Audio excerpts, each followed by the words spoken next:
Aja tikulusumu akana kaveku kajja kwononera amaka kasirusiru kajja kwononera amaka kajja wano nze muulu atayina bigambo oluvannyuma lw'omugagga Lwasa ogenda maaso n'okuba nti akizuula nti akaana kawala akamanyiddwa nga Kapriti Nicole nti kayinza ogenda maaso n'okuba nga katambangula amaka ga Dr. Kurusumu. Omugagga Lwasa agenze maaso n'okuba nga yeekukunulayo ne sekwekukunula yenna. Kajje nkalabirire nkaweerere kajje tukalabirire kabeere wano abaana batamu balabirira wakati mu kuba nti omugagga Lwasa agenda maaso n'okugamba nti abaana bato asobola ogenda maaso n'okuba nti abalabirira bw'ogenda maaso n'okuba nga omubuuza kiki ekituufu kyayagala okuba nga alabirira omwana ono amazima tamanyi ki kyagenda kukola agamba oba nkatwale ku ssomero oba nkatwale wa bikyamusobedde jakatwala oba ku ssomero oba ki kajje kabeere wano. Wakati ng'akaana kano ayagala kagende maaso n'okuba nti kajja akalabirire akaana akawala Kapriti Nicole. Omugagga Lwasa bw'omugamba nti naye omwana oyo nno gw'oyagala okuba ng'osembeza akyali mwana muto. Lwasa bw'omugamba nti Priti Nicole akyali muto kato ki bukakyali kato bebi mumwagwe eddalu obwo bwana si buto obwana buyaye bumanyi okwegira nti bwe butukola tutulebasowasebikiki obwana buyaye obwo. Wakati ng'omugagga Lwasa akakasa nti akaana akawala kano kayagala okuleeta okulabirira kayaaye agamba nti wakaleetera ewakaawe naye Lwasa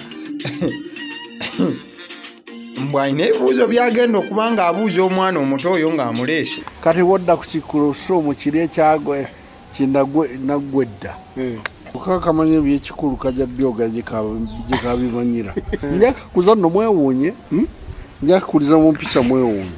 Wakati nga Lwasa yeeteekateeka ogenda maaso n'okuba nti akuza omwana omuwala Priti Nicole mu mpisa ez'ekika ekyawaggulu agamba ebimu ku byamusindiikiriza yennaku gye yagenze maaso n'okuba ng'atunulira Maama Priti Nicole gye yabaddemu amaziga nga gagenda maaso okuba nga gatiiriika nga gayiika ng'aga jjulujjulu. Nale mama wako ng'akaaba ne binsobera.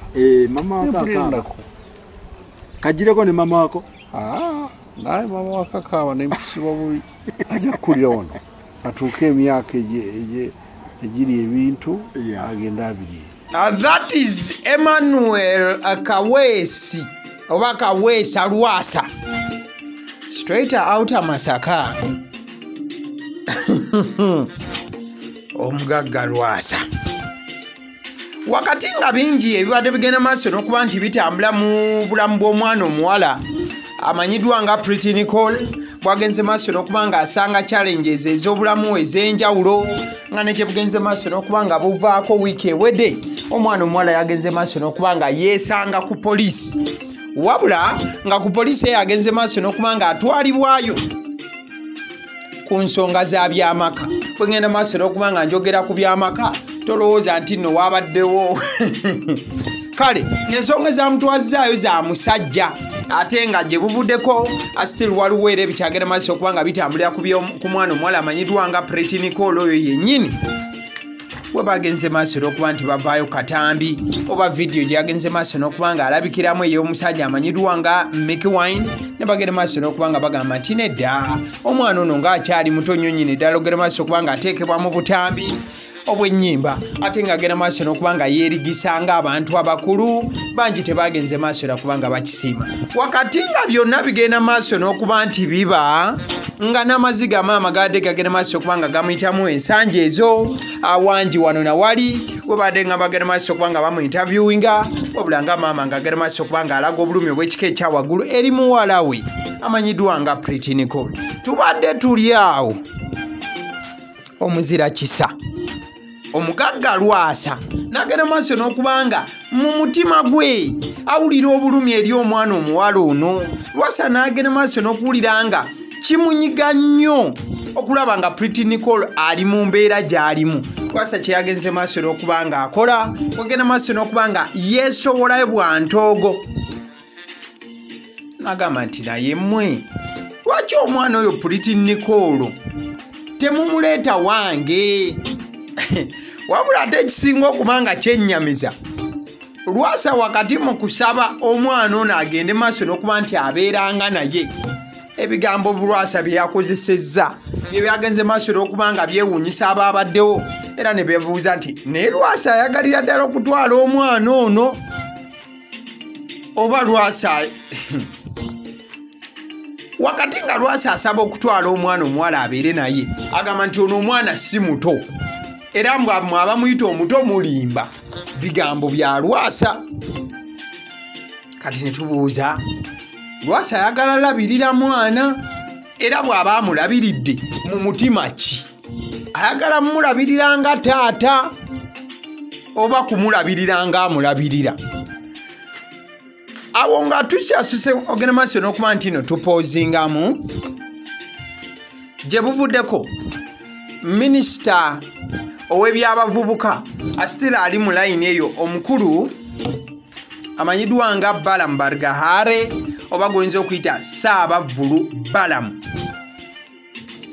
yagenze maaso n'okuba nga yeesoolayo ensonga ez'omwana omuwala Pretty Nicole n'agenda maaso n'okuba nga aziyingiramu wakati okusinziira ku byonna ebigenze maaso n'okuba nga bitambula.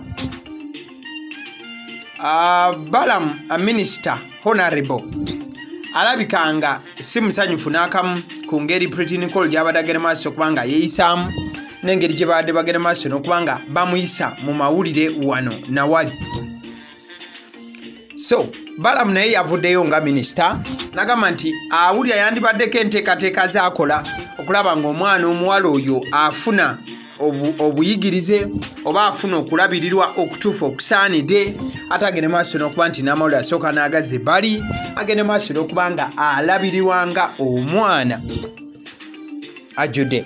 Wabula ojja kujjukira nti Pretty Nicole oluvannyuma lw'okulabikira mu vidiyo ya Make Wine ebigambo ebyabadde bigenze maaso n'okuba nga bitandika okutambuzibwa wano na wali ye nga mwana muwala Pretty Nicole yagenze maaso n'okuba nga areplyinga abo bonna abayinza okuba nga tebakitutte mu mutima mulungi. She was really not happy at all. Mukazi wattu yagenze maaso okuba nga alaga okwemulugunya okw'ekika ekyawaggulu nga yeewuunya bwewuunya abantu abagenda maaso okuba nga baleeta ennyindo zaabwe ne baziyingiza mu bizinensi ye poking their noses in her business mu buufu obufaananako bwebutyo. Kati nga mmaliriza emboozi eno osobola ogenda maaso okuba nga ompandikira mu komenti awo mukwano gwange ddala omugagga Lwasa tumuwe Pretty Nicole anaagenda maaso n'okuba nti amulabirira nga taata oba anaamulabirira nga amulabirira? Osobola commenting awo n'otubuulira oba ddala Lwasa mwetegefu olabirira omwana omuto ono. Agaliwo omukutu kwoli lwaki tolayikinga video eno? Thank you.